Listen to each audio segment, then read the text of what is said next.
Yeah. So perhaps you could tell us, Jessica, a little bit about the shield, the Guyanese shield. Yes, yeah. I mean, coming back to how important it is to think about the Amazon as a huge biome, as one single biome. Well, the Guyana Shield is one of the regions of highest biodiversity globally, and it has like super many endemic species. And you have also the tepuis, which are these super famous mountain table tops that are across some Venezuela, Colombia, some in Brazil. But I mean, the Guyana Shield also combines this interconnection, the Andes and the foothills and the Orinoco. So you have one of these super interesting, how you call it, biographically rich area, and then this is working together. But then once you add governments and borders and policies and all these different, then it becomes not the shield anymore, basically. And I think that's one of the efforts that institutions or organizations such as COICA are really, really working towards. And there's also a bunch of different, I mean, there's Gaia as well in Colombia, the RAISC, the Geographical Association in Brazil, etc., etc. But then you were asking me, okay, how do I monitor? How do I go and make my field work, and how do I relate? So taking into account that I cannot isolate units or agents, let's say, the social, I study basically social ecological systems. So how humans can change that ecology or transform or adapt. So what I do is work with stakeholders. I do a lot of interviews. I do a lot of systems thinking approach systems, which is conceptual modeling, basically. I go and play around with different conceptual models of all the different questions, combined with geographical systems and spatial analysis. So one thing that I do is go and download tons and tons of different data, satellite data, where you can follow real-time information on forest fires, and also where you can see how many hectares have been moving. What we're trying to do now is how to associate those deforested areas specifically to cattle, because it has a very specific identification analysis, and you have some specific units that you cannot recognize. I mean, the Amazon biome, sometimes, if you go to the Chiribiquete, for example, if you go there and make a satellite imagery analysis, you will see the green carpet, basically, in many of the spaces. But once you go to the frontier, where the agricultural is going on, then you can see, well, there is some agroforestry systems, there's some combination of trees, or there could be reservoir of water. But once you jump and zoom in even more, let's say 10 meters resolution, 30 meters resolution, then you will have specific units that can recognize what are the units, let's say the cattle rancher house, or the pot of water that is set for the cattle, or even the super clear-cut and burning of the forest right next to a grassland or a pasture that has been recently opened. So what we're doing now is asking people, okay, not only because there's a lot of information, basically, but in Colombia, the IDEAM, the Institution for Hydrology and Meteorology, they have all sorts of data, but these data are super delayed. So now there's a Planet, there is the Maryland University with Global Forest Watch information, etc., etc. So all those data have to be controlled and attained for quality data as well. And what we do is work with modeling and specifically recognition of what are the specific units in the landscapes that show us where is the cattle moving and how was the track of the cattle in those 100 hectares and how is moving to this 300. And we are accumulating these numbers, and then we can probably think and say, well, if these are the numbers that have been increasing from 2016, we can say, well, these will be the numbers that might probably be in 2030, and why not 2050 if we keep in the same curve of acceleration, for example. So I do a lot of interviewing, and I did overfly a tour with Fundación para la Conservación on the 4th of February this year, which was the highest number of fires per hour registered ever. And that was incredible, because one thing is go and see from above how it is, but a whole different thing is feeling the heat of the humid tropics together with those fires in that tiny little bit, like super tiny, a small flight. That was I mean, you're in like a little, I mean, like a flying egg up there above the exactly. But this isn't done with the military. This is done with environmental agencies, right? Yes, part of it. Yeah, I mean, if it's not at all recommendable to do it just by yourself, or I mean, it has to do with a lot of security issues and research purposes, etc., etc. But one thing is satellite imagery nowadays is helping us to see and follow the trends. But another thing is going and saying, well, we have to stop basically this frontier to advance, because then we risk to come into this so-called 30% of tipping point from all, I mean, talking about Brazil, in Argentina, in Cerrado, in Brazil, it's already an emitter. They're sending enormous amounts of greenhouse emissions to the air right now. And this is something that is going to happen in the future, potentially, from the other Amazonian countries. So now we have the opportunity, or at least the chance, to click on the button and say, well, we better get doing some good stuff about planning, management, securing food security, combining the nexus between land studies and food studies, and giving opportunities not only for farmers and indigenous peoples, but also for consumers in the big cities to know where exactly this meat specifically is coming from, because it is a lot about information. It is a lot about the voice to voice. And there is a bunch, I mean, our new minister, Susana Muhammad, has said of the environment, she said, well, we need to set up a traceability that is connected to this enormous supply chain. But then where comes this supply chain actor that can change everything? It's the consumer. So I guess we need to start talking about it as well. I was actually going to ask you about the new minister, Susana Muhammad. I mean, how do you feel? I in my pinko liberal background, although I am not a vegetarian, I do like a steak. I am fine with this idea, but with this idea of traceability. I would like to know. I would like to know that this came from an area that's designated for cattle farming and not an expansion into Amazonian. I am 100% in agreement with this. Just like we know where, let's say, if we're in Europe, fruit is where it's coming from. I want to buy locally. I want to buy. Why can't we do the same with beef or something? I don't know. I mean, I want to know as well that the chicken is free range, for example. Not it's isn't it just an evolution? It's just the next step. But the gremio is going crazy. Yeah, it's true. I mean, it is, and it comes with trends, specifically here in Europe and mostly in the Nordics. The new generations are starting to become much more conscious about the provenance of what they consume, and this is not only food but also clothing and fuel and etc. So as you say, we are really, really far behind in terms of technology, let's say, to put it in those terms. But at the same time, as you mentioned before, there is also the risk of not taking the right and proper actors to begin the conversation. So it is a question of power. First of all, there is a lot of power in this supply chain globally. But then when you zoom it out to Brazil, then their first country, these exporters of meat.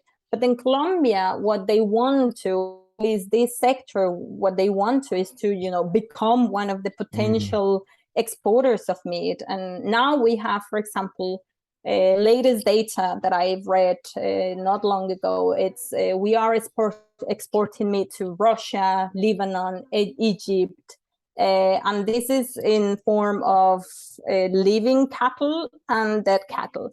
So this is becoming it started as if it was just, the domestic problem in meat that was sent from Villavicencio to Bogotá, Medellín, Cali, from, provenance in unknown territories in the Amazon. But now the whole sector is obviously getting higher and higher in interest in how can we become this, potential exporter, as same as Brazil and Argentina. Obviously, we're not going to get at the same levels to compete to those super crazy potential cattle exporters. At the same time, it makes you think, well, after the 2016 peace agreement, as guerrillas move away, as you might also have heard, all these territories were untouched, and lots of different land grabbers and land tenure owners started to come. And then suddenly, in the same years, especially in COVID years, the GDP, what do you call it? The GDP from the cattle sector was increasing a lot compared to going in parallel to what the hectares of deforestation were increasing in the Amazon. There's no such a clear evidence that, these two are connected, but it is obviously one attempt to go and have much more territory for cattle. And we have a specific area in the northern part of Colombia and in the Orinoquia that has been devoted to cattle, sustainable and unsustainable practices. There's a whole different chapter. But those areas have to be the ones to keep on going rather than expanding and using even more land in places like Amazon. It's as if you give a children 3,000 grams of sugar per day. You are giving these cattle access to 300 hectares per second. It is crazy. It's not the proper thing to do. And I think we have the opportunity, and we have to have the conversation in Colombia and with other governments to start thinking to protect more biodiversity, more ecosystem services, more people, instead of the profit of growth of industries and sectors. And this has been such a complex issue from many countries, but I do believe we're gonna change and transform. Well, I think there's a greater understanding by a younger generation. I really do. Yeah. And when you speak to young Bogotanos, costeños, young people from Medellin or elsewhere, I think you start seeing it. Unfortunately, we are urban dwellers. We're not out there on the frontier seeing what life is like. I mean, there's a big difference. But these questions and everything, and the statements and the declarations that we make, and you and I in this conversation, it comes back to this one issue at the end, and it's land ownership and land use, which of course, point number one on the peace agreement. I mean, point number one, if we were to sort of, let's say, unravel a lot of the Colombian conflict, of course, there are so many different, obviously, issues that come in, but land is that thing, and land is equated to wealth. We need to equate the wealth of the land to the biodiversity of the land and what it means as as a community as a whole. I understand that, and like you said, there are areas in the Orinoquia, so I imagine sort of Meta and Casanare, that have always been dedicated to cattle farming. Cordoba, Sucre, sort of northern Antioquia. Why should we be pushing the frontiers? Or why can't we?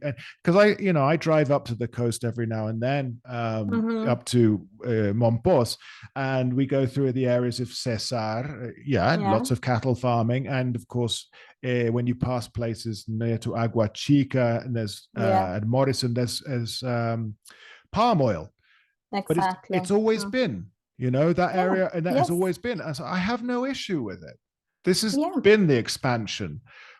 But to deforest for more, it just seems, well, of course, I mean, you and I, we're on the same page. But how, I mean, like you said, there are organizations working for this, that we are, there is a greater conscience. We do have a government in place that is aware of this. that action needs to be taken.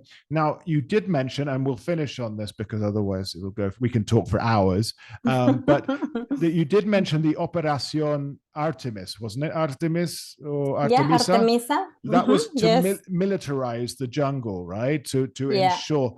But if there are high-ranking political figures involved in the expansion, I'm saying this very carefully because I'm located in Colombia. Yes, yeah, If there I know. are high-ranking political figures involved in this, and the military obviously is very aligned with the government, did it work, the militarization of the jungles, to protect it?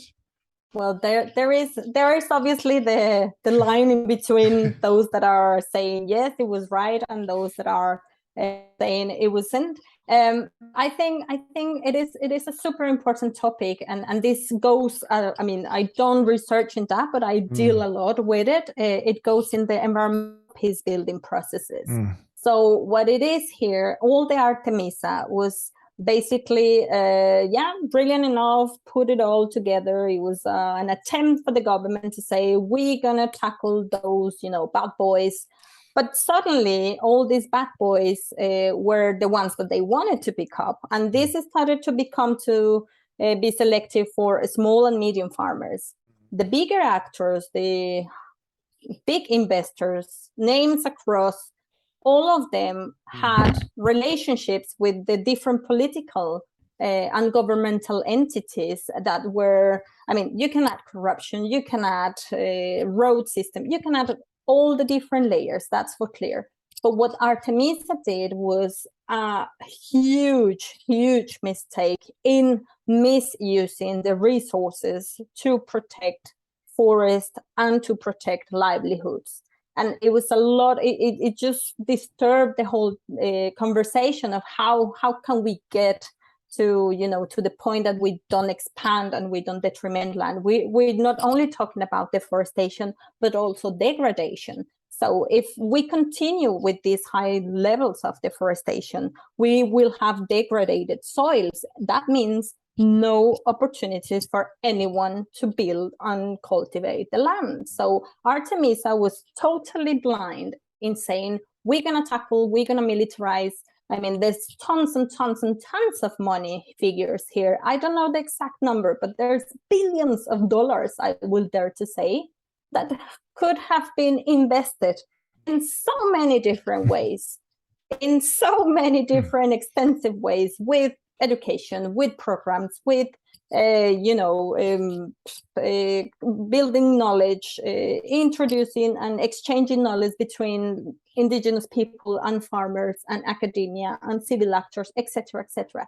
They could be 100% reliable on, okay, security is one reason. Yes, it was a difficult territory, no doubt. Colombia has a very, very, specific story, 60 years of internal conflict, and these areas were obviously a nightmare in terms of security, many others in Colombia. But at the same time, this attempt, and obviously to close down, because I know we can keep on talking, this is something that in many other countries, even in Africa, in tropical countries that have had problems like that, they already failed, and there was evidence about it, and there were results, and there was a lot of different organizations such as FAO, UN, World Bank, you name it, telling, please don't use the approach for the militarized control. And then it's like, well, why then our dear Duque, did something like that?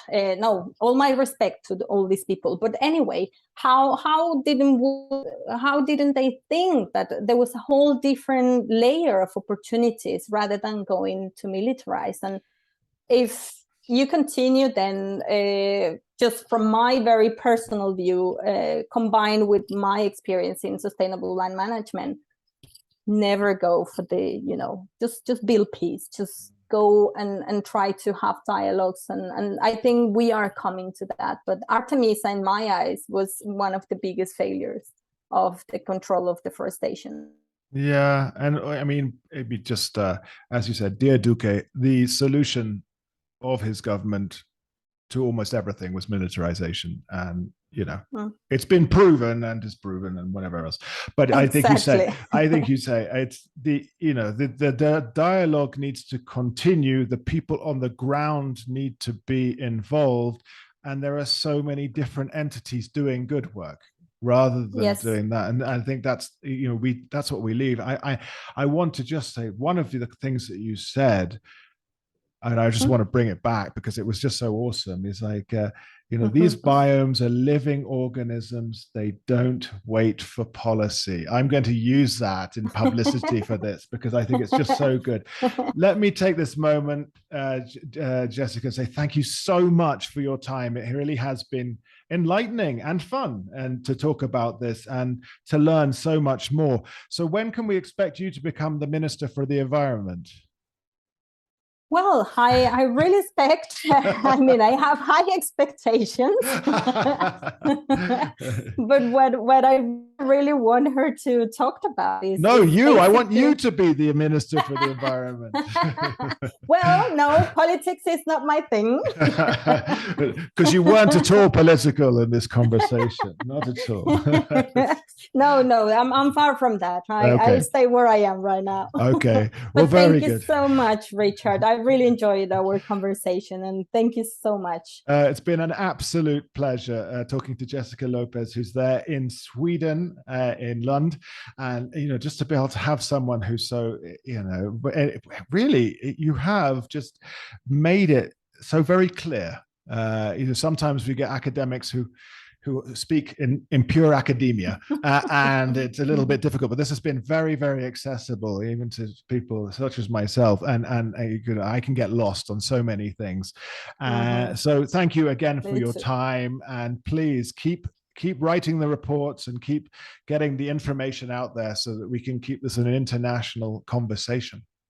100%. I'm really looking forward for the new years to come. Thank you so much, Richard. Excellent. So we've been talking to Jesica López. This has been episode 439 of the Colombia Calling podcast. I'll put a link up to her articles, her academic articles online. And of course, please subscribe, tune in, share, check out our Patreon page, patreon.com/Colombia Calling. And now we'll go over to some messages from our sponsors. Thank you again for listening, and bye-bye.